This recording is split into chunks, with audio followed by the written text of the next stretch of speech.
السلام علیکم پیارے حضور. وعلیکم السلام. اگر ہمیں کوئی لوگ کہے کہ ہم مسلمان نہیں ہیں تو پھر ہم نے ان کو جواب کیا دینا ہے؟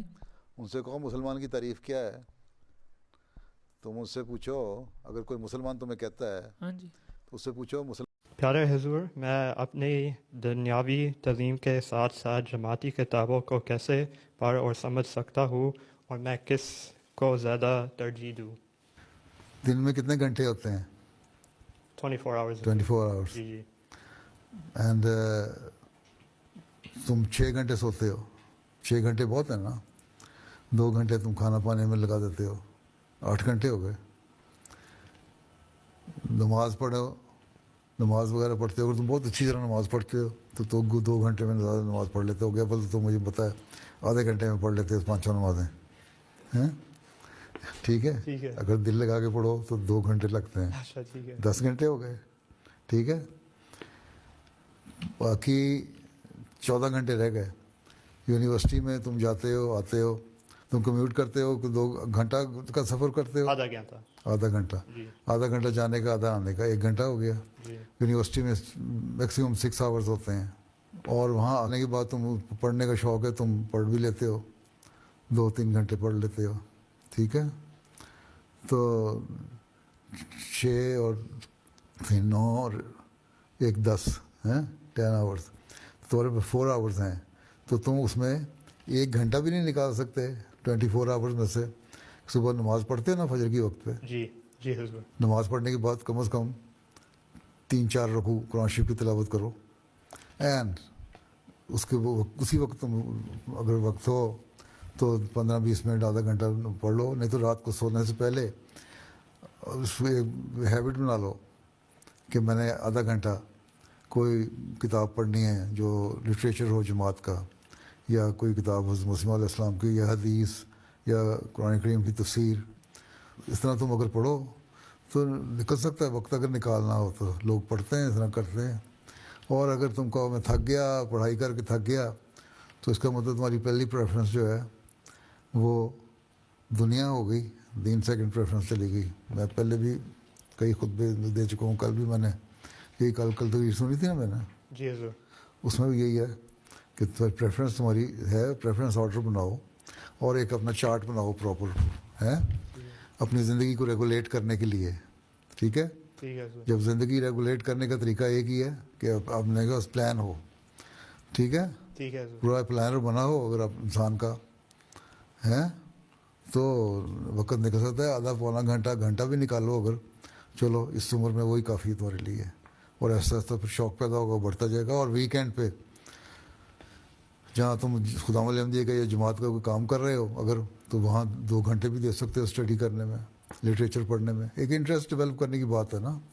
اگر تمہارا انٹرسٹ ڈیولپ ہو گیا لٹریچر میں یا دینی کتاب پڑھنے میں، دین کوئی مسئلہ نہیں ہے. اور اگر نہیں ہے تو پھر وہ بڑا سستا ہے، بہت سستا ہے، تو لگا رہے گا پھر انسان. یہی ہوگا نا. جی. ٹھیک ہے نا. جزاک اللہ حضور.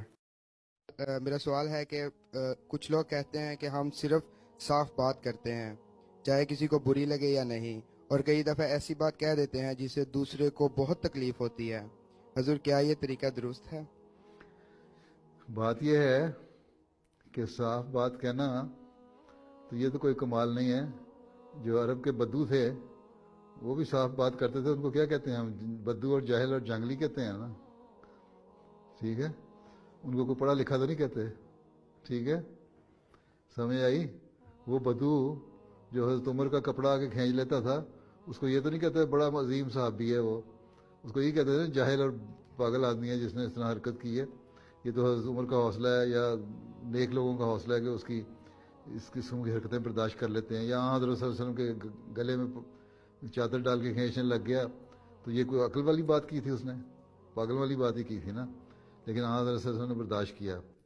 تو وہ اس لیے کہ وہ جاہل اور جہالت والی بات ہے، اور جاہلوں کی باتوں کو برداشت کر لینا چاہیے. ٹھیک ہے. باقی جہاں تک ان کا سوال ہے، ان میں وہ عقل ہی نہیں کہ وہ صحیح طرح بات کر سکتے. کسی بڑے آدمی سے عزت سے بات کریں، اس کے عزت سے اس کی بات کا جواب دیں، اس کی بات کو سمجھنے کی کوشش کریں. اور اگر سمجھانے کے لیے کرتے ہیں، کوئی بڑا اپنے آپ کو سمجھتا ہے اور چھوٹے کو سمجھاتا ہے، تب بھی اعلیٰ اخلاق یہی ہیں کہ سمجھانے کی اگر نیت ہے تو پھر نیک نیتی سے سمجھانا چاہیے. پھر ایسے موقع پہ سمجھاؤ جہاں اگلے کو سمجھ آئے, نہ کہ وہ ریئیکٹ کرے. اب نوجوانوں کو بعض بڑے اپنی طرف سے بڑا کھل کے مجلس میں کہتے ہیں وہ تو بھیڑیا تم ایک ہی کیتا ہے, فلاں کی کیتا ہے, پنجابی میں تمہارے لوگوں کو کہتے رہتے ہیں نا یہاں, یا تم نے یہ کیوں کیا, فلاں کیا, تم نے بڑی فضول باتیں کرتے ہو, تم لوگ یہ کیوں کر رہے ہو, ڈانٹ دیا کسی بات پہ بھی, تو اس کا اس نوجوان پہ برا اثر ہی پڑتا ہے. وہ کہتا ہے مجھے شرمندہ کیا لوگوں کے سامنے, میں نہیں مانتا اس کی بات. اچھا اگر کسی عہدے دار نے کیا تو میں مسجد میں ہی نہیں آتا. تو یہ تو دور بھگانے والی باتیں ہیں, جہالت کی باتیں ہیں. اس لیے ہمیشہ اگر سمجھانا بھی ہے تو نیک نیتی سے سمجھانا چاہیے. جس طرح اپنے بچوں کو انسان سمجھاتا ہے نا علیحدگی میں جا کے, بچہ یہ بری بات کی ہے. اللہ ماشاء اللہ لوگ عموماً اپنے بچوں کا لحاظ رکھتے ہیں. بعض لوگ ایسے بھی ہوتے ہیں جو بچوں کو بھی جھاڑ دیتے ہیں لوگوں کے سامنے, اپنے بچوں کو بھی. لیکن اپنے بچوں کے ساتھ اور ٹریٹمنٹ ہوتی ہے, دوسروں کے ساتھ اور, وہ غلط ہے. اگر کسی نوجوان کو سمجھانا ہے کسی بڑے نے, اس کو بھی چاہیے کہ اس کی عزت نفس کا خیال رکھتے ہوئے اس کو سمجھائے. اور اگر چھوٹے نے کسی سے بڑے سے بات کرنی ہے, اس کو بھی چاہیے کہ ادب اور لحاظ کا حسب مراتب کا خیال رکھ کے بات کرے, نہ یہ کہ جاہلوں کی طرح جو منہ میں آیا بکتے چلے گئے اور اگلے کی بات ہی نہ سنی. ٹھیک ہے, تسلی ہو گئی. اس لیے میں تو یہی کہتا ہوں اچھے اخلاق آپ نے فرمایا اچھے اخلاق بنیادی چیز ہیں. ٹھیک ہے, حسن اخلاق جو ہے نا وہ نرمی سے دنیا ایک دوسرے سے پیش آنا چاہیے اور اچھے اخلاق سے بات کرنی چاہیے, نہ یہ کہ بدوؤں کی طرح جاہلوں کی طرح جو منہ میں آئے بول دیا. یہ ٹھیک ہے.